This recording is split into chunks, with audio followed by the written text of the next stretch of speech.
Naruto stared at the blank smile the pale man stood before him gave. The young man, Sai, who was around the same age as him.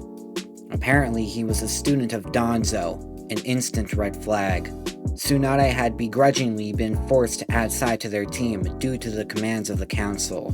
Since Naruto had returned to the village, they wanted a trusted member of the village to accompany him on all missions. But since he worked under Danzo, it was clear he was only chosen due to said man's personal agenda. Sasuke was also looking at Sai, remembering a confrontation he had with Danzo months ago. Sai had been with him, wearing an Anbu mask of peculiar design. Right from the start, Danzo made it clear to him he only wanted him for his power, mainly his Sharingan. Hinata watched beside Yamato, the Anbu Tsunade added to their team. Before Sai had arrived, he displayed the power of the wood style, believed to only be held by the first Hokage. Yamato explained that he was one of Orochimaru's many human experiments, and the only one to survive his tests to incorporate Hashirama's DNA into other people to recreate the wood style. Yamato had to move Sai away so Naruto would pay attention. Naruto, Tsunade named you the captain of this mission. We all know you're a capable shinobi, but you've only led one mission before, so Lady Hokage wants you to prove your leadership.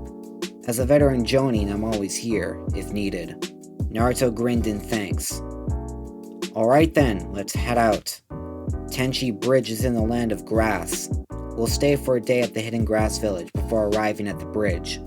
We'll discuss strategy once we get there. The group left the village, their journey going on in silence. Hinata stood in the back, activating her Byakugan randomly to make sure they weren't being followed. When she wasn't doing so, her eyes were focused on Sai. She couldn't see any natural affinities in his chakra, meaning he didn't use elemental ninjutsu. From the equipment he had on his person, she guessed he was proficient with seals, due to the scrolls and ink he carried. He was trained by Danzo, however, so he was bound to have a few tricks up his sleeve, but based on what she could see, he was an average shinobi. Sai turned his head and caught her gaze, giving her one of his blank smiles. She held a neutral expression, his smile unsettling her. They arrived at the Hidden Grass, who was currently allied with the Leaf. They gave their regards to the village leader on behalf of the Hokage. When their introductions reached Naruto, the village head was surprised by the last name, Uzumaki. Uzumaki? That's a name I haven't heard in a long time. You know of my clan? Naruto asked. Nothing much other than the basics. I only bring it up because I overheard one of the older people in the village talking about them. They said that a mother and her daughter, both with red hair, lived here during the last Shinobi War. I don't have much knowledge of that time, but from what I do know, the mother died rather young, leaving her daughter, who disappeared a few years ago after going to the Chunin exams. Naruto made certain to store the information away. He thanked the village head, leading the others to their hotel. Sai stayed in the back, watching Naruto intensely. He reminded himself to send this information to Danzo once he was able to be alone. As they neared the hotel, Sai decided to speak for the first time on their mission. Naruto, would you mind if I ask you a question? Naruto glanced at the pale shinobi. Sure. Now that you know there's a possibility your fellow clansmen are still alive, what do you intend to do? Naruto blinked before responding. After this mission, I'll talk to Granny Tsunade and ask her to give me the chance to look into it. Why do you ask? Sai gave a blank smile. No particular reason. I am simply curious. Sasuke huffed and rolled his eyes. Sai noticed and angled his head to face the Uchiha. Is something the matter, Sasuke? Sasuke continued looking forward. If I didn't know better, I would say you are worried about Naruto's loyalty. That is precisely what I was worried about, Sai responded, clearly not taking the hint. Naruto groaned. Look, Sai, I'm as loyal to the village as you are to Danzo, but that doesn't mean I'll ignore the chance to find other Uzumaki. Sai nodded in understanding. I apologize if I offended you. Naruto grinned. Don't worry about it. The pale boy was honestly surprised to see such a genuine smile. It was off-putting. He was fully expecting the blonde to be more cautious of him as he worked under Danzo. Of course, he could be faking his smile, but it seemed unlikely, as Naruto was openly annoyed that he was joining them at the start of their mission. He pushed the thoughts away as the group rented their hotel rooms. Naruto and Hinata shared one room, while Yamato, Sai, and Sasuke shared another. The group awoke the next morning and joined together for breakfast and a strategy meeting. But for some reason, Sai was not present. After the meeting, Sasuke stepped out to find Sai, who was sitting near a lake, painting. He glanced at the canvas, a rather odd picture resting on it. So, you're an artist. Sai turned to the Uchiha and gave him his blank smile. Yes, I am. I assume it also doubles as your ninjutsu of choice. Sai nodded. I take it that you being here says we are ready to move out? Yes. You weren't at the strategy meeting, but your role has been decided. Before you tell me, may I know why I wasn't told the meeting had started? Sasuke turned to leave, beckoning Sai to follow. Hinata saw you painting out here. She said you seemed rather invested and believed that you would dislike being disturbed. Naruto agreed. Sai tilted his head. And what about Yamato and yourself? Yamato believes you're trustworthy just as much as the others. They all think that you will prioritize this mission above anything else. I, on the other hand, am not as trusting. I see, Sai replied. Though I must admit, I was expecting the others to act similarly to yourself. Sasuke looked back at his teammate. The others tend to see the good in everyone before they worry about the bad. The Uchiha remembered back to the land of waves. No one had expected Naruto to befriend Zabuzan Haku. He looked back to Sai. But, just like my Sharingan, I am very analytical. I don't trust people unless they prove to me that they are trustworthy. And believe me, Sai, if you do anything that I may perceive as dangerous or against the hidden leaf, I will eliminate you myself. If you do, you could be charged by Danzo or any number of people on the council. Sasuke huffed. You don't have a valid shinobi identification, and we know you work in the Foundation, which was debunked years ago. If proof of its existence was made public, you, Danzo, and everyone else in the organization can be charged and possibly executed. Besides, I'm the only loyal Uchiha left. They wouldn't get rid of me that easily. Sai remained silent after that statement. Under the village's rules, such a thing could come about if Danzo and the Foundation were found acting separately from the Hokage. It would be best if he did not continue the subject. The two joined the three Jonin and set out for Tenchi Bridge. With the help of Naruto and Hinata, Yamato created a perfect replica of Sasori's puppet body using wood style. With his disguise ready, Yamato ventured onto the bridge. Less than a minute passed, and a second figure came walking onto the bridge. The figure stopped in front of Yamato, pulling his hood off to reveal an all-too-familiar face. Kabuto. Should have guessed, Hinata said. Do you know him? Sai asked. He's Orochimaru's right hand. He's a capable medical ninja, and is just as good at combat. He's easily a high-level Jonin. Naruto released a kunai from his storage seals. I have faith that Yamato could handle him, but I know that Kabuto could not be a real spy. Orochimaru isn't dumb enough to allow that. He was about to move when Hinata put her hand out. Orochimaru is here.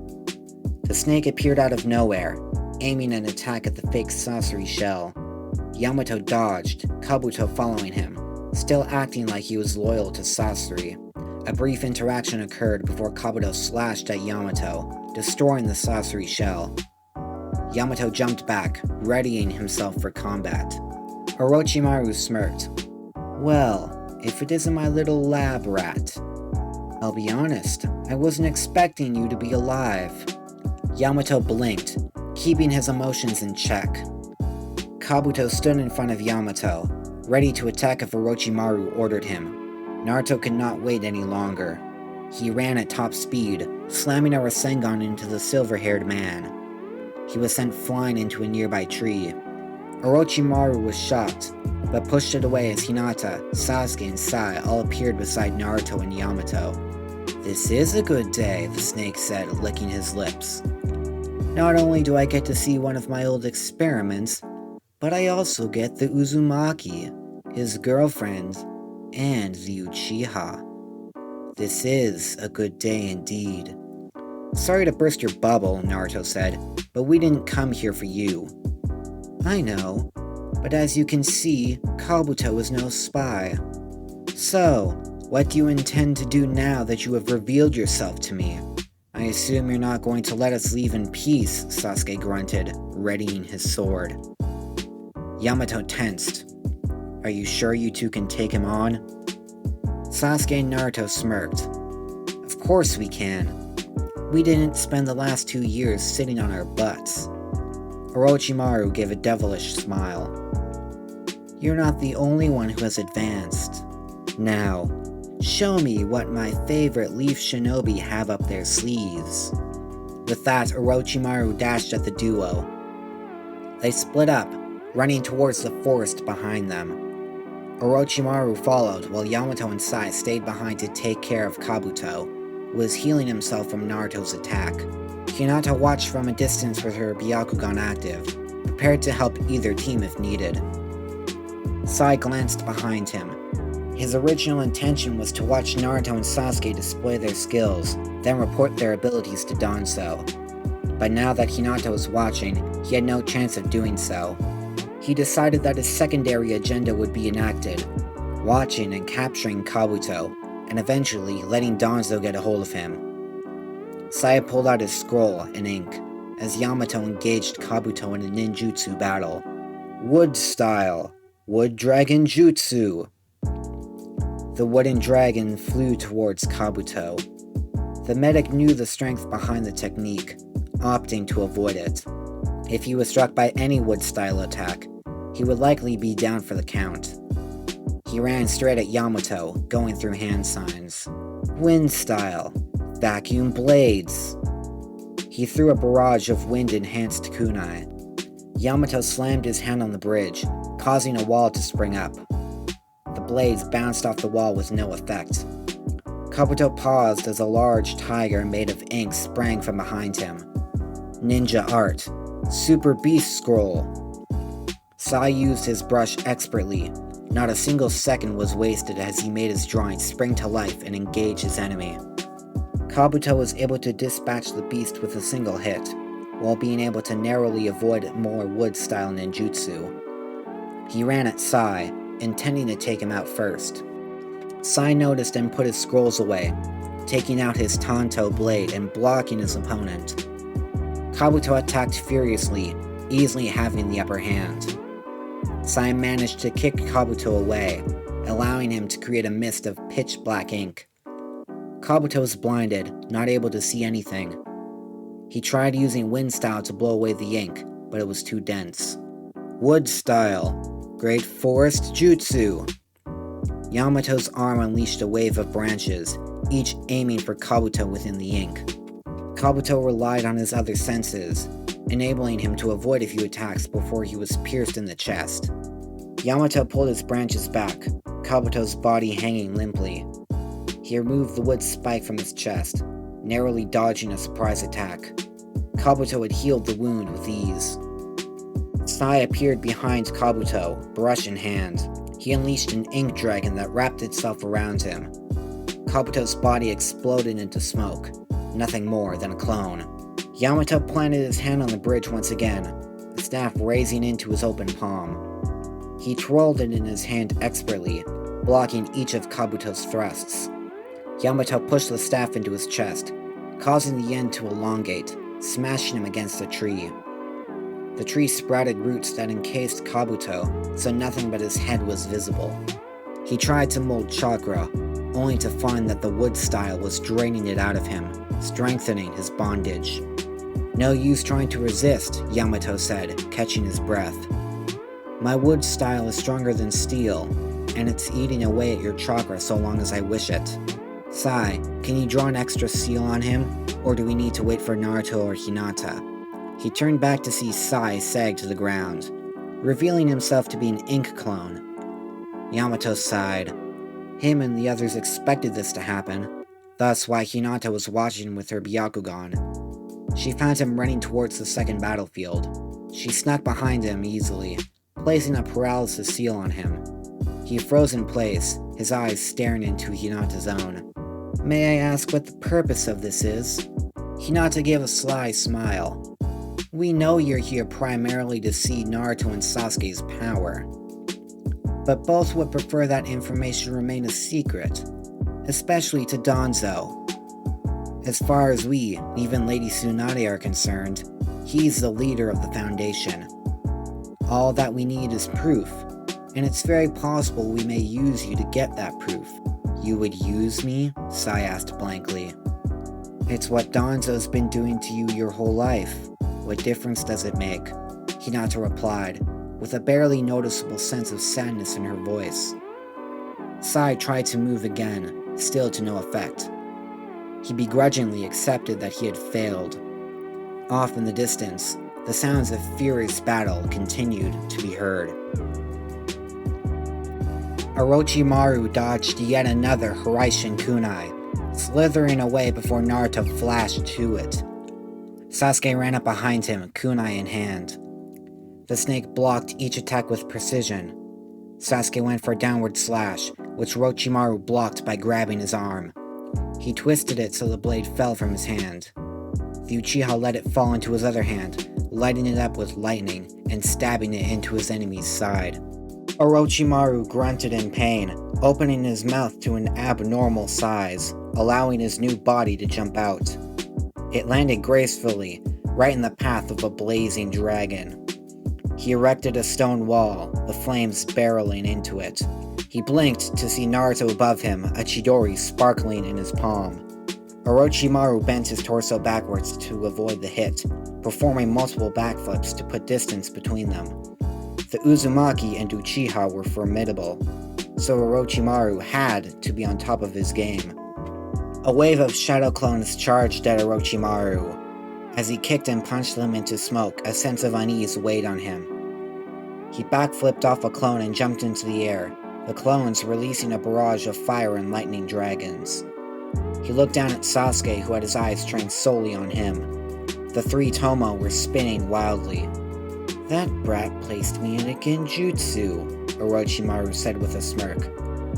"I wouldn't have noticed if your Sharingan wasn't spinning." He allowed the attacks to phase through as he landed on the ground, the army of clones vanishing, all part of the illusion. He gave a smirk to the Uchiha, who stared back, coldly. Naruto stood beside him, his sword appearing in his hand. Orochimaru rose his head, opening his jaw, his own blade rising from his mouth. "Kusanagi, he's bringing that out?" Naruto asked. "It must mean he sees us as a threat," Sasuke replied, covering himself in lightning chakra. "He still has plenty of strength he hasn't used. He's still testing us." "Doesn't he realize you're equal or above him?" "He does," Naruto muttered, "but let's not forget he's a prodigy and has near endless means at his disposal to grant himself an upper hand." "Well then, let's see how far we can push him," Sasuke said, dashing at Orochimaru with blinding speed, Naruto following behind. The three clashed blades, causing sparks to go flying in every direction. Sasuke's sword was knocked out of his hand, making him jump back and send out a fireball. Orochimaru jumped over it, kicking Sasuke's sword at Naruto. He dodged, turned and picked up the blade, dashing at the snake. He began twirling the two swords in his hands faster than the Sharingan could track, not allowing any sword thrusts to get past his defense. He flicked his wrist upward, making Orochimaru's arm fly up. A shuriken flew around his arm, wrapping ninja wire around it. Sasuke wrenched the wire back, causing blood to fly out of Orochimaru's arm. He lost the grip of his kusanagi, making it fall to the ground. Sasuke grinned, until he remembered that the sword could extend its blade to extraordinary lengths. He and Naruto had to dodge and jump back as fast as they could to avoid being hit. Naruto threw Sasuke's sword back to him, lightning charging up at the tip. Chidori Bolt! The blast of energy caused the Kusanagi's blade to spiral out of control, returning to the hand of Orochimaru, who had once again sprouted out of his previous corpse. You two have grown since the last time we saw one another. I wish to see how far you can go. He brought his thumb to his mouth, biting it with his fangs, causing a drop of blood to appear. Summoning Jutsu! 4 large snakes appeared from the smoke, each of them the size of a small mountain, allowing Kabuto and the others to see the serpents. Naruto and Sasuke looked up at the creatures. Can you handle 2 apiece? Sasuke asked the blonde. I should be the one asking you, Naruto replied with a grin. Don't patronize me, the Uchiha said, reaching for his collar. He focused on the markings on his neck, making it glow a bright orange. Black flame patterns quickly spread across his body, turning his eyes black. Are you sure you should use the curse mark against him? Naruto questioned with worry. Don't worry, I can control it. And there's no way Orochimaru can affect it unless I go into the second stage. Besides, the reason you sealed the curse mark the way you did was so I could use it in battle. Alright, fine, Naruto grumbled. Just don't be too risky. You did set up that countermeasure in case Orochimaru gets to me, right? Naruto nodded. Then let's take these things down. Naruto smirked. Fine with me. Sasuke ran forward at his 2 snakes, while Naruto ran at his own. Sasuke began weaving various hand signs. Naruto created a clone, each of them charging up a massive Rasengan, infusing them with a minuscule amount of Kurama's chakra, making them turn a strange orange color. They both jumped to avoid the snake's fangs, slamming the giant Rasengans into their skulls. Within a few seconds, the summons couldn't bear more, and vanished back to their home, burying massive holes in their heads. Naruto landed, looking over to Sasuke as his eyes widened. Above him, a sphere of white fire was forming. It made his eyes hurt just by looking in its direction. It was easily 3 times the size of his normal Rasengan. He could feel the heat it radiated, and it made him sweat. Behold, Orochimaru, my first original ninjutsu. One, if not the strongest jutsu of its element. He raised his hand as if he was wielding a Rasengan, the flames jumping to his arm, his skin tearing up from the heat. Fire style. The sun's wrath. What could only be described as a mini-star crashed into the bodies of the snakes, incinerating them upon contact. The flames burned his eyes, but Orochimaru could not look away from the destructive power. It looks almost like Roshi in Son Goku's greatest fireball jutsu, except that it's more condensed, Naruto thought. It also seems to have been based loosely on my Rasengan. Sasuke collapsed to one knee, exhausted. Naruto ran over to him, the fire still blocking their view of Orochimaru's salivating face. You alright, Uchiha? The blonde asked. Yeah, I'm fine. It's just that jutsu uses a quarter of my chakra. I'm down to less than that now. It's an impressive technique. How did you make it? Naruto asked as he helped Sasuke to his feet, his burns slowly being healed by the curse mark's power. I based it loosely off your Rasengan, as I'm sure you've noticed. I couldn't condense it the same way you do, that's why it's larger. And instead of normal chakra, I used fire chakra. There are 2 drawbacks, however. One is that it needs a continuous stream of chakra to keep active, and it's extremely dangerous to myself. If the curse mark didn't give me regenerative properties, my arm would be nothing but ashes. You should have saved your chakra and used other methods to deal with those snakes, Naruto suggested. I needed to test it on an opponent. Those snakes were the perfect candidates, Sasuke replied. No kidding, Naruto huffed.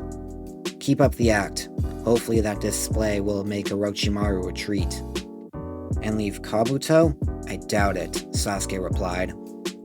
The two looked up to see the last tendril of fire fade away to reveal the earth scorched, but otherwise intact.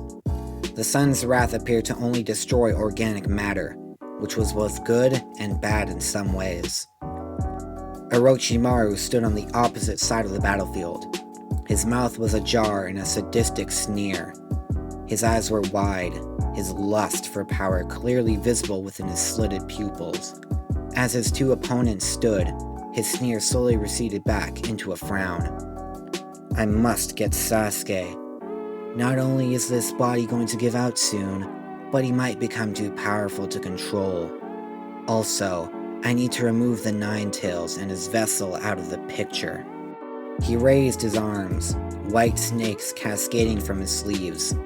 They merged to form 100 clones of Orochimaru, each one readying a jutsu. Attacks of all 5 elements filled the sky as Naruto created a clone, which transformed itself into a kunai. Sasuke grabbed it and placed it in his pouch. I'm leaving my clone here with you. I'll take on his clones. If they come after you, defend yourself. If needed, my clone will get you out. Alright, Sasuke said, readying himself. Naruto turned to the army of Orochimaru clones, pulling out 3 Hiraishin kunai in each hand. He ran forward, as did the army. As they neared each other, Naruto threw his kunai. As they flew past each enemy, Naruto appeared in a yellow flash, punching or kicking the clones back into small, white snakes. Within 5 seconds, half of the army was destroyed, the snakes slithering to reform. They barreled into Naruto as he expertly dispatched each one with a single blow. The real Orochimaru was yet to be found as Naruto released a lightning jutsu to take out the reforming snakes. Hell's Fire Dash. Naruto shot around the battlefield, taking out enemies left and right, finally being able to unleash a large amount of his power. He couldn't help but let his face beam with happiness. From the back, Sasuke could see the smile of his blonde teammate.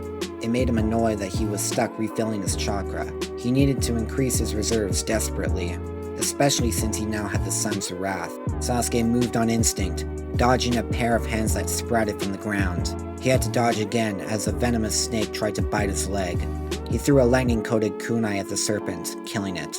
Orochimaru appeared behind him, swinging Kusanagi at his throat. Time seemed to slow down as Sasuke's eyes glowed bright. He knew this feeling. It was something he had been training to master for a long time. The Sharingan's time perception was an underused ability. Not only did it allow him to perceive time however he wished, but it also allowed him to perfectly move his body however he needed, so long as his perception of time was slowed. Kusanagi was less than an inch from his neck. He brought his sword up so that it was perpendicular with Orochimaru's. As the two connected, he swung up, knocking Kusanagi out of Orochimaru's grasp. As the snake Sanin growled, Sasuke twisted his body so that he was now perpendicular to him. He planted his feet against his chest, pushing off him and sending him towards the earth. At his apex, Sasuke charged a Chidori bolt and thrust his arm forward, the energy slamming into Orochimaru, causing an explosion. Sasuke landed gracefully a few feet away, glancing to see Naruto was taking out the last of the serpent clones. He looked back to the unfazed Orochimaru, fully healed and ready to fight. Kusanagi flew back to his hand, and he proceeded to shove it down his throat, done with its use. You're nearly out of chakra, my dear Sasuke. It's time you give your body, and your Sharingan, to me. Sasuke closed his eyes. No, Orochimaru, I am not going to lose. I still have loose ends in my life I need to tie up. It is you who shall lose, and it will be against my genjutsu. Orochimaru stiffened, looking anywhere but Sasuke. Does he have the same eyes as his brother? No, it can't be. He can't have them. The Uchiha's eyes flashed open. Now, face my original genjutsu. In the blink of an eye, Naruto's clone appeared in smoke. transforming back from its kunai form. It grappled with a surprised Orochimaru before he managed to get behind him and hold his head forward. A snake crawled out of his sleeve, biting and killing the clone, but not before he took a single glance at Sasuke's blood-red, 3-tomoed Sharingan. Ultimate Genjutsu. Reaper Death Glare! Orochimaru was frozen in place, his eyes pointed straight ahead. Sasuke returned the stare with a cold, blank expression. His eyes betrayed nothing. As the ex-Leaf Sannin succumbed to complete darkness, he felt a surge of ki surround him and Sasuke that was not of this world. It's nice to finally meet you, Orochimaru. Orochimaru's eyes snapped open to see the darkness encasing him. He turned his head in every direction, only to see nothingness. It's time for you to meet your end. Orochimaru felt a sudden, indescribable pain in his torso. In the small place between his liver and right lung, he felt the cold metal bury itself inside his body, his crimson blood slowly oozing out from the open wound. That is one of many, the hollow voice said. He felt his body jerk back together, leaving no injury, only to feel his neck begin to spew out blood violently. A second later, his head left the rest of his body and fell to the ground. That is two of many, the voice said again. Who are you? Where are you? Orochimaru screamed, his arm falling cleanly to the ground, blood steadily seeping out of his wound. I am the Reaper, the one you dare to defy, and the only one to escape my judgment. The Reaper? You mean that I'm talking to the incarnation of death? Yes. Orochimaru's body was consumed by intense heat created by flames that he was unable to see. Even so, the pain was there, intensifying as his heart ruptured, causing his body to bleed internally. How are you here? What is this Genjutsu? And why can't I release it? The Uchiha made a deal with me. That is how I am here. And me being here is the reason you cannot escape. You made a deal with Sasuke? Why? Orochimaru demanded, feeling his legs separate from his body, the pain overwhelming him. That is none of your concern, the Reaper replied. All that you need to know is that this cycle of death was brought upon yourself.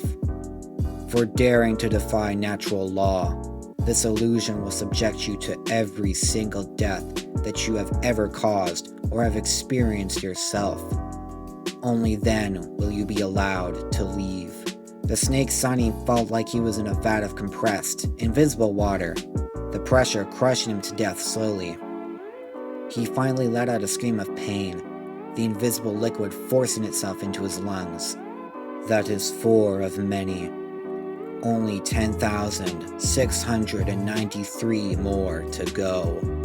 Orochimaru wished he could dull his senses, as he had learned to do so after so many deaths. But he could not, and the pain only seemed to worsen as they continued. By the time he reached 300 deaths, he wanted nothing more than the pain to disappear entirely. No, I can't give in now. There is so much more for me to do. The Reaper watched the pale-skinned man, his devilish face revealing nothing. But deep inside, it felt something well up inside itself. It was difficult, no, impossible to understand. The indescribable sensation made its grotesque fingers curl up into half fists, its pure white hair dancing, despite the absence of wind. I believe humans would call this an emotion. And I suppose the specific emotion would be called pleasure.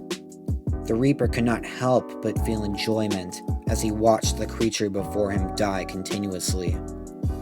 The satisfaction showed no sign of slowing down, and neither did the deaths. I suppose I will have to give my thanks to the Uchiha for agreeing to our terms. Without him, I would not be able to watch this abomination perish repeatedly by his own past actions. The Reaper chuckled, or rather, he made a noise that he believed resembled a chuckle. To think I would be thanking a human, but I suppose I will do so again once he fulfills his part of the deal. Human world. Sasuke let out a sigh of satisfaction. The genjutsu was a complete success. He could sense the Reaper within Orochimaru. He didn't care to imagine what the snake was experiencing. He knew the basics of what the Reaper allowed the genjutsu to do, but not the full extent of it. Regardless, the former Sannin deserved every morsel of pain he received. Sasuke! The Uchiha turned his charcoal eyes to the blonde as he appeared beside him in a flash. What did you do to him? I used my ultimate genjutsu, Reaper Death Glare. I know that, idiot, Naruto said. I can sense the Reaper just fine. I thought I was the only one who could sense the Reaper while he was within our world like this, Sasuke said, slightly confused. The Reaper is how the 4th Hokage placed Kurama inside me. That's so I can sense it, Naruto explained. Your father used the Reaper Death Seal to do that? Sasuke questioned. No other tailed beast needs to use that ability. Naruto shook his head. Only Kurama, due to how powerful he is. Hashirama had to use it in order to seal the fox inside Mito, his wife. Somehow, he was able to strike a deal with the Reaper in order to let him keep his soul. What deal? Sasuke asked. If the Reaper allowed him to keep his soul, Hashirama wouldn't be able to pass on wood style through his children. On top of that, his healing factor was increased tremendously. That resulted in his body overexerting itself, killing him many years sooner than it should have. Fortunately, it was enough time to repair the damage to the leaf that him and Madara caused in their final battle. Sasuke nodded, surprised by the wealth of information Naruto had, but then he reminded himself that Kurama had lived through that time, so he knew everything. Thus, why the blonde knew. Anyways, then Mito used the Reaper Death Seal to seal Kurama inside the next Jinchuriki. If she wasn't so old and frail, she could have lived for several years after having the fox extracted, while also having the Reaper looming over her. The last host was your mother, Sasuke said. Naruto chuckled. So, you know about my heritage? Sasuke nodded. Just like you said 2 years ago, it wasn't too difficult to figure out. It makes you question how stupid the villagers are. Naruto rolled his eyes. Anyways, enough about me. Tell me about this genjutsu that somehow involves the Reaper. Sasuke moved towards Orochimaru, plastering as many stasis seals as he could on the man's body. Simply put, the Reaper is making him relive all the deaths he has ever experienced himself, or has inflicted upon others. And how exactly did you get the Reaper involved? The Reaper Death Seal is hard enough to use, not to mention it costs you your soul, preventing you from being reanimated or communicated with by the living world. I struck a deal with the Reaper, just like Hashirama did, albeit a little different. He allows me access to this genjutsu, and promises not to take my soul under any circumstances. And in return, I must do 2 things for him. The first is give him a pair of Sharingan. Sharingan? Why? Naruto asked, thoroughly confused. He wishes to understand humans better, so that he may better judge them. What that means, I don't know. However, I must do what he says. And where do you plan to get these Sharingan? Your own skull or something? Of course not, fool. You and I both know Danzo has a storeroom filled with the eyes of my fallen clan. I will simply use one of them. It's better for them to be taken by the Reaper than be used by someone like Danzo. Okay then, Naruto nodded, folding his arms. What's the second thing you have to do? I have to figure out a way to disable Orochimaru's immortality jutsu and eliminate him. Permanently. Naruto wrinkled his brow. A difficult thing to pull off. Are you sure it was worth it for this genjutsu? Yes, Sasuke replied coolly. I have faith in our ability to defeat Orochimaru for good. Besides, if we fail, there isn't much consequence. I won't be able to be reanimated after my death, which is probably a good thing. Back up a second. You said you have faith in our ability. I never agreed to help you. Sasuke glared at the blonde jokingly. If you want, I can subject you to this genjutsu. I doubt Kurama could free you from it. Naruto rolled his eyes, giving the Uchiha a smirk. They both turned back to Orochimaru's frozen form. His eyes glazed over. How long is this going to take? Naruto groaned. I don't know, but let's not waste time. Let's retrieve the others in Kabuto. We can't move Orochimaru while he's in the Genjutsu, so we'll have to wait, Sasuke answered, motioning in the direction of the others. Naruto nodded, producing a shadow clone. It flashed away, reappearing a minute later, everyone in tow. The clone tossed the real Naruto a scroll, holding Kabuto's unconscious, chakraless body. Yamato and Sai were surprised to see the still form of Orochimaru. Hinata was the only one to ask what happened. Sasuke glanced at Sai, implying that this information was not for his ears.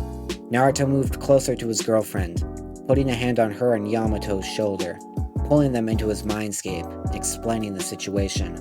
Yamato was shocked momentarily from the mind meld, quickly regaining his composure. Upon request, he encased Orochimaru with his wood style. Sai looked at the snake Sanin with interest, making sure to analyze every detail for Danzo. But so long as the technique used to put him in this state remained a mystery, it wasn't going to help much. Do we have a plan on what to do with him once he's awake? Sai asked blankly. Don't know, Sasuke said. Naruto, will sealing him away work? Probably. However, I don't know how comfortable Tsunade would be if we took him back to the Leaf. No matter how cautious we are, he will escape eventually. We could let him escape and follow him to his closest hideout, Yamato suggested. I still doubt he would leave Kabuto, Sasuke responded. He has before, granted it was by mistake, Hinata countered. But he had his other henchmen help him escape right before they tried to kidnap me, Sasuke said. Whatever way we go about this, Kabuto will get out one way or another. If we have Orochimaru too, that will only increase the chances, as well as the casualties. I still think letting him go is our best option, Yamato said, turning to the blonde of the group. You're the squad leader. It's your call. Naruto thought over all the possibilities in the matter of seconds. He considered both the village's safety, as well as Sasuke's need to find Orochimaru's immortality technique. He knew either decision would be dangerous. In his decision-making, he eventually remembered the existence of Sai on this mission. If they were to go to Orochimaru's hideout, then Sai would learn as much as humanly possible before bringing the information back to Danzo. If they brought him back to the Leaf, then at least Tsunade would have trusted people watching the former Sanin and his right hand, preventing Danzo from doing anything fishy with the snake. We'll bring him back with us. He's been a pain in the village's side for too long. We still can't kill him yet, so imprisoning him is our best option. We can worry about finding his hideouts later. Our original mission was to contact the spy in his ranks, but now we know there was no spy, and capturing both Kabuto and Orochimaru is a big win for us. But we can't overstep the mission parameters farther than we already have. If we do, we put ourselves in jeopardy. Everyone present understood Naruto's reasoning. It was dangerous to go poking into more danger, when they already had enough in the form of Orochimaru. Once he wakes up, I'll place him in a stasis scroll. We don't want him to escape us, so we'll be running double time back to the village, Naruto explained, ordering each of them to get into position in case the snake tried to run. Several minutes passed and Orochimaru didn't move a muscle. Sasuke frowned, hoping that the Reaper would make the snake too tired to escape. He hated to admit it, but he was too low on chakra for a prolonged fight. Sai was in the same boat. The others still had enough to continue fighting, but even they wanted to avoid that. Finally, Orochimaru coughed up a mountain of blood, his body falling limply to the ground. He was conscious, but his mind appeared to be shattered from the Genjutsu. Or so they thought, as Sasuke heard the voice of the Reaper as he left Orochimaru's body. He managed to keep his sanity. If you do not move soon, he will flee. Sasuke growled. Naruto, capture him, quick! Naruto moved, but not towards the snake Sanin. Everyone get back! He's going to pull out a summoning!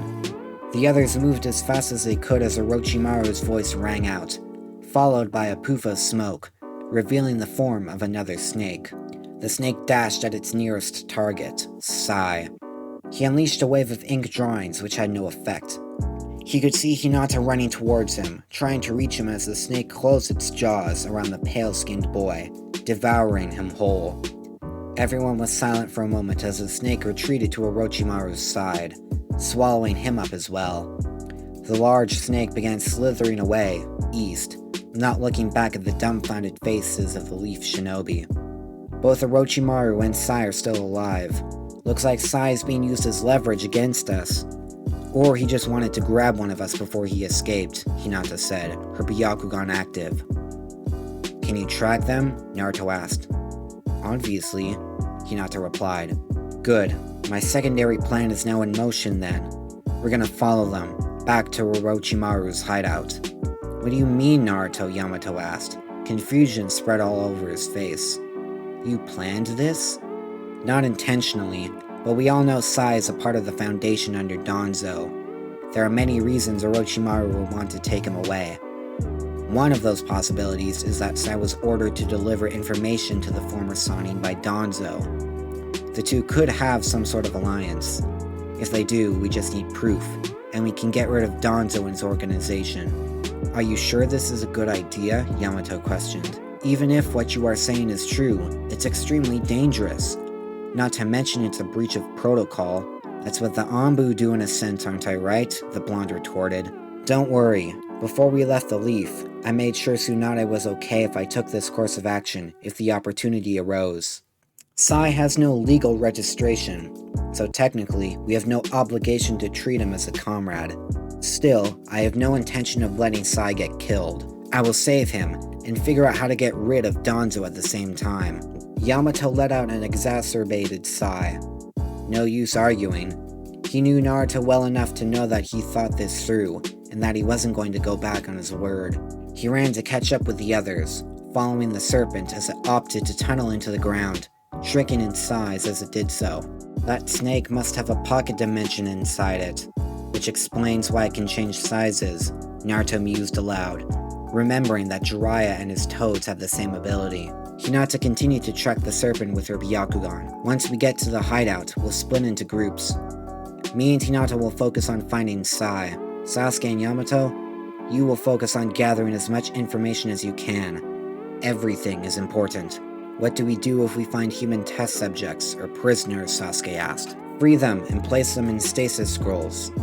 I hate to say it, but they will slow us down. We can worry about them once we get back to the village, Naruto answered. Perhaps there will be some information on the Uzumaki. If there is, I bet it will be related to that mother and daughter the Hidden Grasses leader mentioned. For the daughter to mysteriously disappear sounds like Orochimaru. That sick monster, Naruto thought, cursing under his breath. They traveled for another hour before the snake disappeared from Hinata's vision. A barrier was erected around what they assumed to be Orochimaru's base, preventing her Byakugan from seeing through it. Naruto, however, could easily sense multiple signals of anger and hatred. There were so many sources that Naruto had to disable his negative emotions sensing.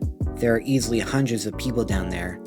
I can't pinpoint Orochimaru though. Are you able to locate the entrance? Yamato asked. I can, Sasuke stated, his eyes glowing red. The barrier also makes the entrance invisible, but my eyes can see through it. Follow me. With that, Sasuke jumped down from their vantage point, dashing at high speed towards the invisible entrance, cutting down the two guards before they could sound any alarm. The others followed behind, destroying the bodies and replacing them with Naruto's shadow clones. Now that they were inside the hideout, Hinata could see everything with her pupilless gaze. The largest concentration of people is down the right corridor. A bunch of test rooms are down the middle, each of them is filled with scrolls and equipment. The left corridor seems relatively barren at the moment. Alright then, Naruto began. Yamato and Sasuke, go down the middle corridor and grab everything you can. We'll go rescue the prisoners. If you need backup, flare your chakra. If you find Orochimaru, do not engage until we're all together. I don't want any casualties. Naruto finished his orders and ran off, followed by his girlfriend. Sasuke took the lead with Yamato close behind, his hand morphing into a wooden key as they reached the first room. He opened the lock with ease, the two running inside, weary of traps. This room had large test tubes filled with water. most likely extras if any others were broken. There were jumbled scribbles along the walls and a small desk. Sasuke pulled out a scroll, copying the strange writings down to the last detail with his Sharingan. Once they were finished, they moved down the hallway. They passed several empty rooms with more random words and drawings along the walls. After traveling the never-ending tunnels, they reached a proper room, filled to the brim with books and scrolls on various subjects. Forbidden jutsu, human anatomy, chakra enhancements. Orochimaru sure has an interesting choice of reading, Yamato commented, skimming through the pages before sealing them away. There's even one here about Kekkei Genkai, Sasuke said, opening to the page that had a bookmark placed inside. On the page was the image of the Sharingan. Beside it were hundreds of notes and theoretical equations. Even Sasuke was confused by most of it. It was a shock that Orochimaru knew more about his clan's eyes than he did. The next page was an image that haunted his nightmares, even now. A black shuriken with 3 curved blades above a red orb. Itachi's Mangekyo Sharingan pattern. He knew from what Naruto told him that his brother and Orochimaru had encountered one another at some point. Beside the picture were 3 notes. The first was an explanation of how to achieve the Mangekyo. In order to obtain the second to last form of the Sharingan, the Uchiha must go through an extremely traumatic experience. After the eyes have awakened, they take on a new appearance, and the user is able to use one ability from each eye. These abilities are wide in variation, and very few users unlock both abilities. The next 2 notes were placed under the title, Itachi Uchiha's Mangekyo Abilities. Tsukuyomi, a powerful, inescapable genjutsu that subjects the target to 3 days straight of constant pain through some form of torture. These torture methods may vary. However, the 3 days spent in this genjutsu account to mere seconds in reality. Just a single second within this technique could lead to a person's death, or at the very least make them extremely fatigued. Amaterasu, an inextinguishable, black flame that consumes the target. The flames cannot be put out through any means. Thus, they will continue to burn indefinitely until the target is completely consumed. Definitely dangerous, Sasuke grumbled, sealing the book away for further study. The leaf will definitely profit from this knowledge, Yamato said calmly, even if it was attained through terrible means. We might as well make the deaths caused by Orochimaru mean something, Sasuke replied. The 2 moved on to the next rooms, grabbing a few more books and scrolls. They found multiple corpses as well, some inside test tubes, and some sprawled onto tables with their guts either missing or cut opened. Unfortunately, they had yet to find any presence of Orochimaru or Sai, which meant Naruto and Hinata were likely to come across him instead. Let's go back to the entrance and go down the left corridor, Yamato suggested. Good idea, Sasuke said, following the former Anbu. As expected, the remaining hallway was barren, though not due to lack of use. Sasuke found out that a genjutsu barrier was set up further down. Hinata had been unable to see the barrier due to its design, as it was meant to prevent ocular abilities such as the Byakugan from seeing through it. Sasuke was able to let him and Yamato see by disrupting the barrier's seals. Once they were inside, they found a large room with a serpent-like structure dominating the wall opposing the entrance. On the other side of the room were 2 more exits, most likely leading to the rest of the hideout. The 2 entered the room silently, weapons brandished. They were expecting a fight. Lord Orochimaru said you would come. Sure enough, a figure became visible sitting atop the stone snake. Their eyes were black with green orbs. Their hair was snow white, along with their clothes. Sasuke could barely make out fracture lines across the person's face and exposed chest. You're a reanimation, Sasuke stated. Who are you? My name is irrelevant, since, as you have stated, I'm already dead. All that you need to know is that I'm here under orders to capture the 2 of you, or kill you if absolutely necessary. Yamato flashed through hand signs, wood pillars smashed into the unknown figure's body. His body flew apart, only for the paper-like fragments to draw back together once the wood pillars were withdrawn. He turned his eyes to the one who attacked him. His arm raised as it began to contort. A strange white blade protruded from his palm as he dashed at the former Anbu with his newest weapon. Sasuke watched with interest, swearing he knew the ability their enemy had. Bone manipulation. You're Kimimaro, aren't you? Yamato asked as he blocked with his staff. You know me? Kimimaro questioned. No matter. I am dead now, and after this mission, I will be again. He unleashed a volley of bone bullets at Sasuke. He split them in two with his sword, going in for the attack beside Yamato. As they exchanged blows, Sasuke began questioning the former last member of the Kaguya clan. You have a curse mark, he said, motioning to the pattern on his collarbone. Yes, it's different from my own, Sasuke stated. Kimimaro saw the curse mark on Sasuke's neck. Indeed, the strongest one at that. You are destined to replace me. As Orochimaru's new vessel? No thanks, Sasuke grunted as he unleashed a fireball. Kimimaro didn't bother to dodge, allowing himself to run through the flames. Since he was immortal in this state, he had no need to worry about dodging. He covered his arm with bone spikes, trying to overwhelm Yamato. Fortunately, the wood user was well informed on Kimimaro's abilities, so he was easily able to keep up with him. Would you be interested in receiving my curse mark? Kimimaro questioned the Uchiha. Sasuke paused, almost leaving himself open to be struck by Kimimaro. He stared into the man's dead eyes. Why would you suggest something like that? You are Lord Orochimaru's next vessel. It would only make sense for you to be as powerful as possible. 2 curse marks would certainly make you stronger, Kimimaro answered. Sasuke kicked his opponent in the chest, sending him backwards. Even if I did want it, what makes you think I could contain it? From what I know, only a select few can survive the process of receiving it. True, but our curse marks are identical, besides the enhancements it gives us.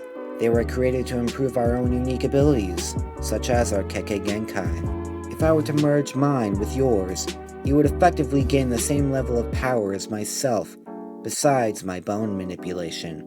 Kimimaro allowed the curse mark to cover his body, making him enter its final form. His skin darkened, his original blade being replaced with his spine. Sasuke and Yamato felt sick just seeing their enemy pull his spine out of his body.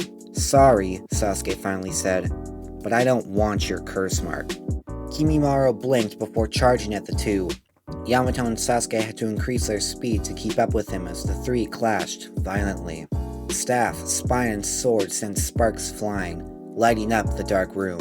Sasuke's Sharingan opened, searching for a way to take care of the undead shinobi. I knew I should have stolen the scroll's ceiling to learn the reanimation jutsu, Sasuke thought. I'll make sure to get Naruto to teach it to me. As they clashed, he noticed that Kimimaro was forcing every ounce of his curse mark into himself. Since he was a reanimation, he had unlimited chakra, and yet the curse mark's chakra appeared to act separately. Sasuke could only assume that Kimimaro was attempting to give his curse mark to him, against his wishes. He would have to be more careful about how close he got to the Kaguya clan member. Yamato was making headway on forcing Kimimaro back against the wall. He slammed the end of his staff into his chest, making the staff grow longer at fast speeds, intending to smash Kimimaro into the wall. Kimimaro erected spikes from his chest, turning the staff into splinters. But he was too late, as Sasuke activated the explosive tag behind him, blowing his back into pieces. His body regenerated quickly. He slammed his hand on the ground, spikes jutting out of the stone floor. Yamato jumped to land upside down on the ceiling, sticking to the surface with his chakra. Sasuke landed gracefully onto one of the spikes. Yamato, I'm entering the first state. If I start losing control of myself, get Naruto here immediately so he can seal the curse mark. Yamato nodded, sending wood branches out to capture Kimimaro. Sasuke focused on his neck, allowing the flame patterns to cover his body. He only had half of its energy left due to their previous battle with Orochimaru, and he had no desire to enter the second stage here, where the snake could easily pop out of nowhere. Kimimaro cut down Yamato's attack, and was met with a jolt of electricity. Sasuke pulled his Chidori back from his enemy's chest, beginning to weave hand signs in an attempt to seal Kimimaro temporarily. He poured the remainder of his chakra into the suppression seal, now relying solely on the curse mark. His attempt was a success. Kimimaro was now sealed inside a cocoon, his head still visible. He was able to move slightly underneath his restraints, but was unable to escape.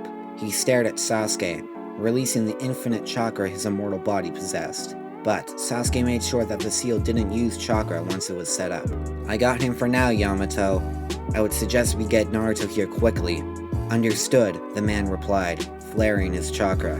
Sasuke's black flame markings glowed for a moment, signifying that he was almost out of energy. He fell to one knee, bringing himself eye level with Kimimaro. "Are you certain you won't accept my curse mark, Sasuke Uchiha?" he asked. "I said no," Sasuke grunted. "Very well.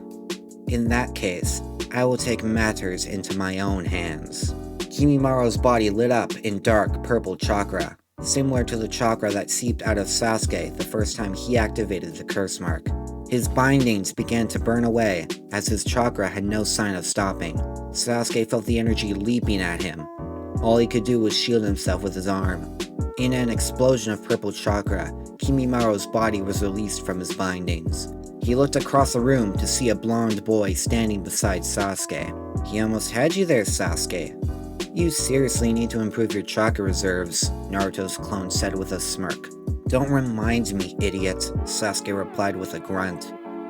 "He's Kimimaro, a reanimated shinobi under Orochimaru. He has a curse mark like mine. Apparently he wants to give it to me, since he can't become Orochimaru's next vessel." "Got it," Naruto said. "Yamato, hold him for a minute while I overpower Orochimaru's influence on him." Yamato nodded, brandishing his staff once again. He slammed it on the ground. Wood style. Deep forest emergence. A wave of trees barreled into Kimimaro, who responded by transforming his arm into a drill that ate away at the growing forest. Naruto finished his preparations and flashed behind the last of the Kaguya clan, reaching his hand inside his skull. He grabbed the kunai inside his head, removing it to see the tag attached to the end of it. It was the same tag that was inside Hashirama's and Tobirama's heads back during the Leaf invasion. He quickly swapped in his own controlling tag inside Kimimaro's head. Kimimaro froze once the kunai was replaced. All he could do was move his head. "What have you done to me?" "Stop chewing your tracks, Kimimaro. And now, before I de-summon you, I have one last thing to do." Naruto then flashed through hand signs, a seal array appearing around Kimimaro's body. The seal glowed before crawling up his body, surrounding the curse mark on his neck. The seal sucked the curse mark away from Kimimaro's body, along with its physical effects. His body reverted to normal as the curse mark reappeared on the scroll Naruto placed down. Once he was done, he looked up at Kimimaro. "Will your curse mark reappear if I reanimate you again?" "How should I know?" Kimimaro growled, trying to attack his enemy. "I just wanted to know for the future." "Sorry, Kimimaro, but you're going back to join your clan in the afterlife." With that, Naruto undid the reanimation jutsu, causing his body to slowly fall to pieces. As he faded away, he could see the hope in Kimimaro's eyes. What it was for, he had no clue though. He let out a sigh and turned to Sasuke and Yamato. "You improved your seal removal jutsu, I see," Yamato commented, familiar with the technique Naruto created to remove both the curse mark and the caged bird seal of the Hyuga. "Yes, now I don't need to write the seal, I can just make it appear," Naruto replied with a grin. "But how and why did you remove his mark? You couldn't remove it from me," Sasuke pointed out, the black markings on his body fading away as he was handed a chakra replenishing pill. "Like Yamato said, I have improved it. Plus, since he was a reanimation, the regular rules don't apply. As for why I removed it, we might as well get some use out of it. If we can figure out a way to stop Orochimaru's influence from touching you through the curse mark, then we can give you Kimimaro's on top of the one you already have." "But I said I didn't want it," Sasuke replied sternly. I know. Even so, I'm still keeping it if needed." Naruto paused and looked off into space. "I got to go. I'm just a clone, but the real me is in a difficult space right now, and I don't have enough chakra to teleport you to. See you in a few minutes." With that, Naruto poofed into smoke. "Should we join him in Hinata?" Yamato asked. The Uchiha shook his head. "We're low on energy. We'll wait for a few minutes, then join them. I have faith in our couple's abilities." I suppose you're right, Yamato replied. Speaking of, I heard through the grapevine you and that pink-haired girl are together too. What was her name again? Sakura. Yes, Sakura, that's right. If you continue on this topic, Yamato, I'll make sure she pummels you when we get back, Sasuke said with a deadly voice. Yamato shut his mouth. If Sakura was anywhere near as strong as Lady Tsunade, he had no desire to meet her fists. Naruto and Hinata, 1 hour earlier. Naruto and Hinata ran down the hallways towards the highest concentration of people in the area. Hinata could make out at least a dozen children, and roughly 3 times the number of adults. Unfortunately, the adults didn't appear to be sane. Even if they were, the chances of them not attacking was low. Once we arrive, be ready to put them all to sleep, Naruto said to Hinata. The Hyuga nodded. They ran down to the first jail cell, the ones inside jerking their heads up in surprise. A man ran at the metal bars, sticking his hand out, shouting utter nonsense. The two-leaf shinobi watched with fascination as his hand started to produce a small flame from the fingertips. It would seem this one wasn't as powerful as Orochimaru wanted, Naruto muttered. Still, Hinata whispered. Fire style without hand signs is impressive. And this guy appears to have no major chakra training too. Wouldn't be surprised if all these guys were failed ones. Those kids seem to be relatively normal, Naruto said as he picked the lock. Irregular chakra types, messed up chakra pathways, and overall poor health, Hinata said sadly. And they all seem to be afraid of us.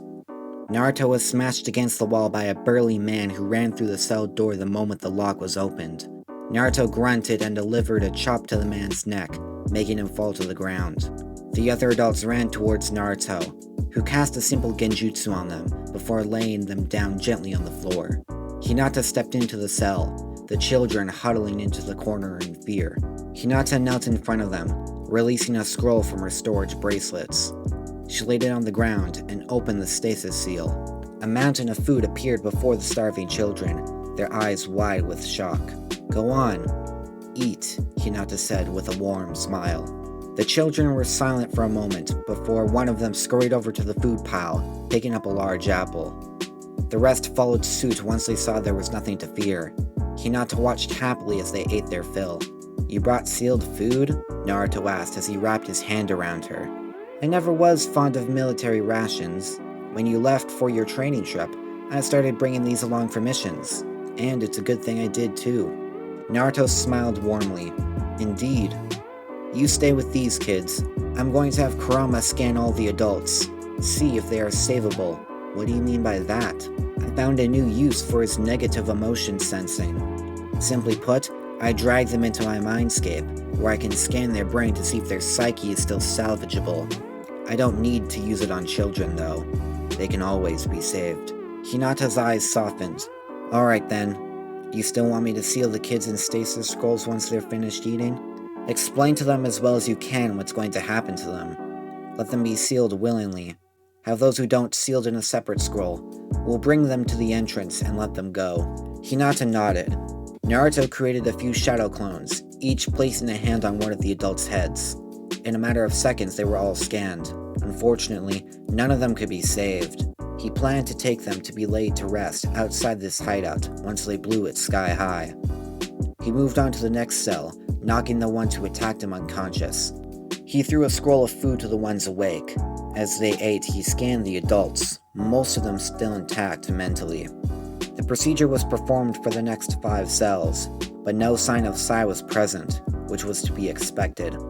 How many do we have? Naruto asked. 60 children, a third of which are on the bad side. 22 adults, all of them in serious condition. Good, Naruto breathed out. There is one more room at the end of this hall. Let's check it out and get going to the third corridor. Agreed, Hinata said, ready in her Byakugan.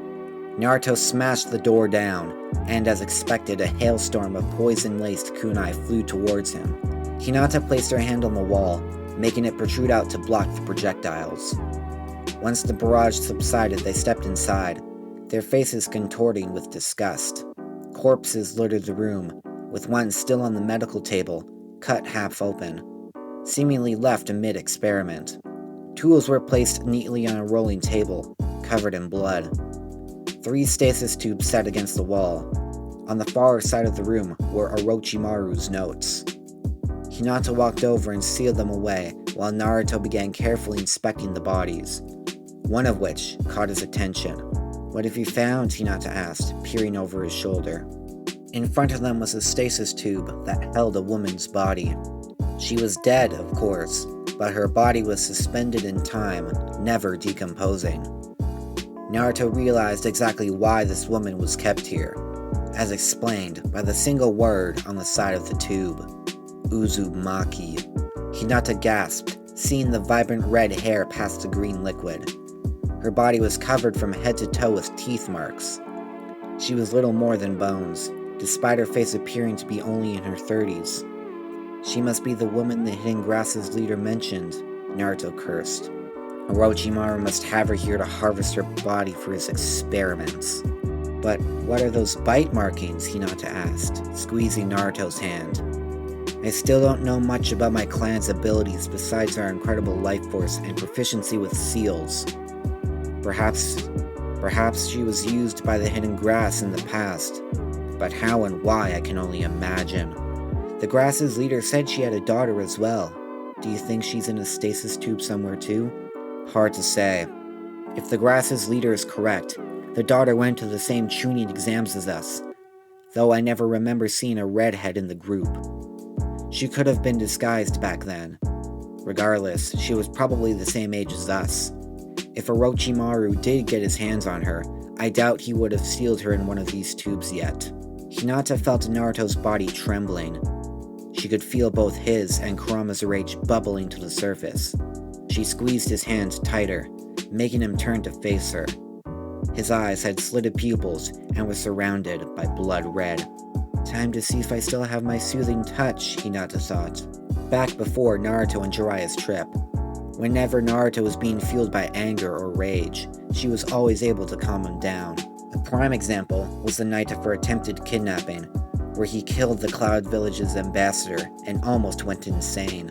She caressed Naruto's face, staring into his red gaze, unflinching as always. As the two stared, Naruto slowly came to his senses, the normal ice-blue gaze visible once again. "Thanks for bringing me back," Naruto whispered. "I'm the only one who can, you know," she replied with a smile. "If we weren't on a mission, I would kiss you right now." "Then let's hurry up and finish," Hinata said playfully. Naruto nodded and turned back to the first Uzumaki he ever laid eyes on. He made the decision to seal the stasis tube into a scroll, intent to find out more about her, and find her daughter. They left the room and ran back down to the three-way divergence near the entrance of the hideout. Naruto could sense Sasuke and Yamato had gone down the final hallway. "Where to?" Hinata asked. "Up or down?" "Why?" There are no other passageways on this level, but there was no indication that the snake carrying Orochimaru and Sai came in here. They must be in a hidden room, somewhere. Without being told, Hinata scanned everything within a 200-meter radius. She quickly discovered an irregularity in the earth beneath them. A large section of earth appeared to be an identical copy to the area beside it, down to the last grain of dirt. Whoever made the barrier she was seeing was very thorough, but forgot to make differences in the image it was producing. She slammed her hand on the ground, causing a long tunnel to start forming, leading down to the barrier. She dropped down the chute, landing several feet below. Naruto landed beside her. "There is a barrier down there 50 meters, Hinata said, pointing down the rest of the tunnel. "Gotcha," Naruto said, a flying Raijin kunai appearing in his palm. "Let's get Sai back and beat up Orochimaru some more." With that, Naruto threw the kunai, empowering its speed with wind chakra. He waited until he felt it connect with solid material, before grabbing hold of Hinata and flashing away. Orochimaru and Sai, 30 minutes earlier. Orochimaru opened his eyes to see the top-secret room within his hideout. Only he and Kabuto knew its location and how to get in or out. His mind was foggy as he stood up to face the snake he had summoned. The serpent threw up the body of Sai, unconscious. Orochimaru groaned, sitting down in his chair, feeling his chakra replenish. His chair was created from a special stone that consumed natural chakra passively. He summoned one of his aides, instructing them to chain up Sai against the wall. Once he was recovered, he stood and walked towards the pale boy in front of him. He grabbed hold of his jaw, opening his mouth, allowing Orochimaru to see the seal on his tongue. He'd researched about this type of seal, so it was rather easy to bypass. Once he did the necessary preparations, he woke up Sai. Sai's eyes darted around the room in an instant. He tried to move to no avail. He stared directly into his captor's eyes, unfazed. "Why have you captured me?" Orochimaru grinned. "I plan to make you tell me all your secrets.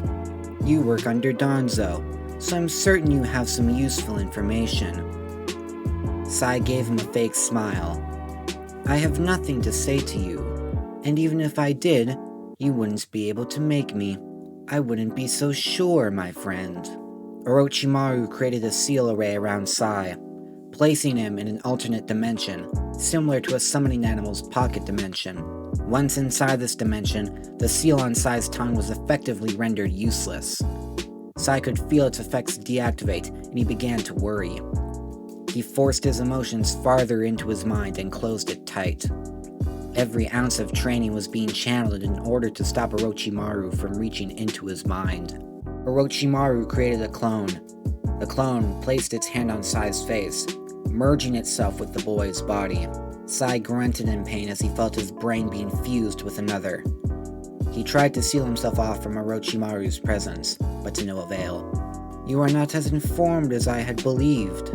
Unfortunate. I was hoping my clone would get a little more information out of you." "Get out of me," Sai grunted. "Get out, or I will be forced to eliminate myself." "Very well, Sai. Or would you rather have me refer to you as your birth name?" Orochimaru asked as he commanded his clone to end their merging. "I don't know my birth name, nor does it matter to me." Orochimaru shrugged, not really caring either. He deactivated his clone and moved to sit back in his chair. Sai watched blankly at the X signing. He had to find a way to escape his restraints and return to Danzo. At this moment, he was hoping that the team he had been assigned to had left him. That way, if he didn't escape, at least they had no chance of turning him over to Tsunade. If he couldn't escape within the hour, he would eliminate himself, without hesitation. Orochimaru continued to regain his chakra, all the while staring solely at the stone wall, deep in thought. This left Sai to his own devices, which were very few. All he was able to do was lessen the chains bound to the wall by 1 centimeter. He had 10 minutes before he resolved to eliminate himself, and it appeared that he was not going to escape. He focused his chakra on his drawing ink, forming the shape of a mole rat, carrying all the information he had retrieved during his mission. He silently released the ink rodent, which crawled through the small crack in the wall, undetected by Orochimaru.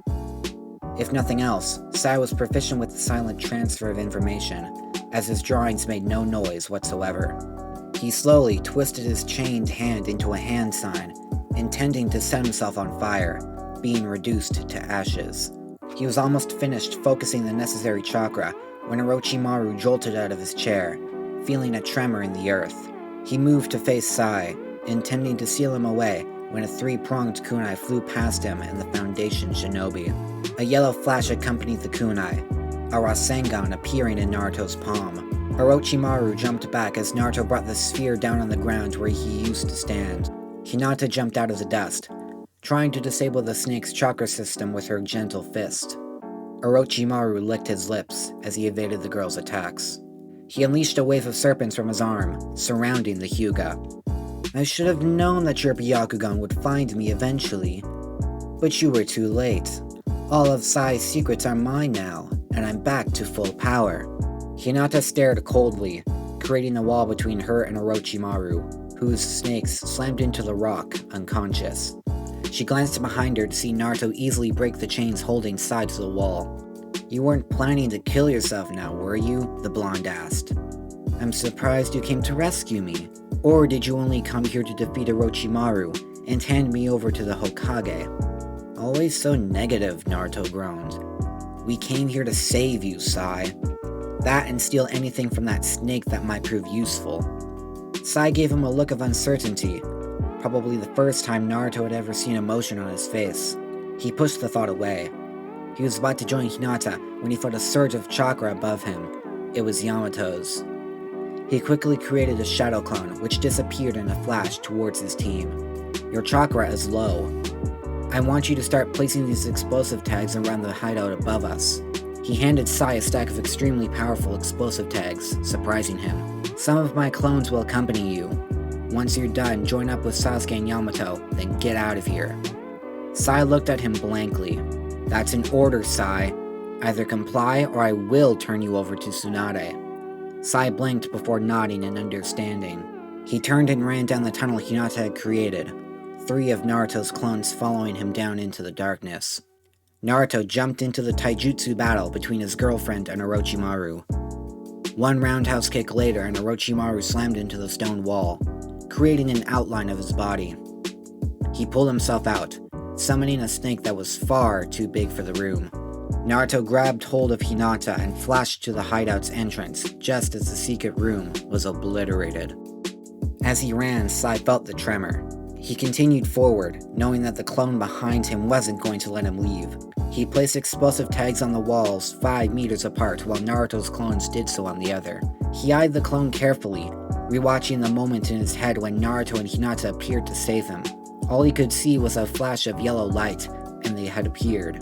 Danzo had informed him of Naruto's lineage, so what he just witnessed was likely the Flying Raijin. If only he could have seen the seal on that kunai that whizzed by his face. If he had, he could have sent it back to Danzo to have it examined and reconstructed. Having that jutsu would increase Danzo's strength many times over. He felt another tremor in the earth and focused back on placing the explosives. He looked ahead to see 2 figures running towards him. He stopped as Sasuke and Yamato joined him, the former looking rather fatigued. Sai, what's going on? Yamato asked. Naruto and Hinata found my location and rescued me. They're currently engaged with Orochimaru. Naruto has instructed me to plant the tags throughout this hideout. Yamato looked down at the tags before nodding at the pale boy. Sasuke, you're still low on chakra. I suggest you go with Naruto's clone while I stay with Sai and finish up here. Sure, Sasuke said. Naruto's clone handed his remaining explosive tags to the former Anbu before motioning for Sasuke to follow him. All we need to finish is this hallway, Sai said as he ran off, Yamato right behind him.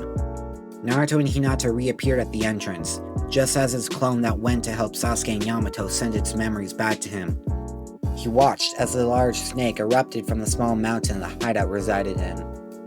He pushed his clone's memories away, focusing chakra into his arm as Hinata engaged her aqua armor. Orochimaru watched with fascination at Hinata's water-covered body and Naruto's lightning-coated arm. Well, this will be interesting, Orochimaru said with a sadistic grin. Naruto raised his hand, aiming directly at Orochimaru. Hinata stood beside him, a sphere of water concentrating in her palm. Water style, double water dragon jutsu. Scattered thunder spear. The 2 water dragons collided with the snake Orochimaru stood on, making it reel back in pain. Orochimaru had to jump away as the forks of lightning shot straight through the snake's head, grazing his arm. More flew past him as he jumped off the snake as it went up in smoke. My summons are useless against these ones. All it takes is 1 hit and they're gone. Truly impressive. Orochimaru felt another bolt of electricity shoot through his chest, followed by 3 more. His body fell to the ground with a thud. His new body erupted from his corpse, and he immediately began to vomit. He groaned heavily. What's happened to me? Did that Reaper do something to me? Did he make me scared of death? He slammed his fist on the ground. No, I refuse to believe that. He looked up to see Hinata standing above him. His eyes widened as he jumped up, only to feel a foot in his back. Naruto pushed him right in front of the Hyuga, who reeled her arm back. 8 trigrams, water style. 64 palms. Hinata bombarded Orochimaru with a flurry of needle-sharp jabs to each of his vital organs and chakra pathways. The last hit sent him flying into Naruto's Rasengan, blowing a hole right through his torso. He landed on the ground with a thud. Moments later, he heard the sound of his hideout being blown to rubble. He could barely make out the forms of Sasuke, Sai, and Yamato as they ran out of the dust clouds. They joined up with Naruto and Hinata as Orochimaru's injuries began to patch themselves up with white snakes. "The place is destroyed," Yamato informed Naruto. "We got everything of value out of there. What should we do with Orochimaru?" Naruto looked off into the distance as Orochimaru vomited once again before standing up, unharmed. "Looks like that genjutsu you used on him has some after effects, Sasuke. He's literally vomiting from his own death." He turned to the group. "Our mission to capture Kabuto was a success, and we went above and beyond by ransacking his base and blowing it up. I don't want to risk our safety any more than I already have. I can still track his location whenever we need now that I know he hides his bases, so there's no need to worry about him getting off our radar. Let's get going." "Why don't we capture him?" Sai asked. "Carrying him in a stasis scroll won't work, and he's still full of energy. Even if he's disoriented, we are leaving." Naruto turned and ran at top speed back towards the hidden grass. Hinata followed right behind, Yamato following her. Sasuke looked at Sai, motioning him to go. Sai waited hesitantly before running to join the others. Sasuke gave one last look to the former Sani before dashing away. Orochimaru stumbled to his feet, curses gushing from his lips. He had copies of almost everything in that hideout. All that he lost were the human test subjects, but losing them was of no major consequence. Except, damn, that Uzumaki woman was in there. Knowing Naruto, he probably took her with him. "Damn it!" Orochimaru sighed. "No matter. If needed, I can simply clone the daughter and harvest the Uzumaki DNA from her. Other than that, the only loss was Kabuto, again. It makes me wonder why he's my right hand, when he's always getting captured." He sighed once again before slowly making his way towards the rubble. Naruto and the others were silent as they made their way to the hidden grass. They were all low on energy, but he wanted to make it to the grass by the end of the day. They would rest for the night, give their regards to the village leader, and return to the leaf by the end of the day. Sai was still on edge, concerned about what the others would do with him. He knew he was not capable of escaping them, nor did he expect them to let him die. Fortunately, he sent all the information he had to Danzo earlier. Besides Naruto having the 4th Hokage's signature technique, all he had to do was get to the leaf and he would disappear, in one way or another. On his part, Naruto wasn't thinking about Sai. He left that to Sasuke, since the Uchiha was the most cautious of him besides Yamato. Hinata was worried about the people they'd saved from the hideout, already thinking up ways she, Sakura, and Tsunade could help them. His priority was on the Uzumaki they had found. It troubled him to no end. He had to find the daughter. Otherwise, he wouldn't feel right with himself. He wasn't going to miss the chance of finding members of his clan. "Are you alright, Naruto?" Sasuke whispered. "You look like you just saw the Nine Tails." Naruto smirked, remembering back to the tuning exams when he pulled Sasuke into his head, revealing the fox to him. "We found a dead Uzumaki in a stasis tube. We assume it's the mother the grass's leader mentioned." "I see," Sasuke replied, seeing his sad expression. "You plan to find the daughter then?" "No matter what," Naruto replied. "Just don't start acting like I used to, okay?" "Of course not, idiot," Naruto growled. Sasuke smirked as they continued through the trees. If you like what you just heard, consider hitting the subscribe button and bell icon to get notified about new videos.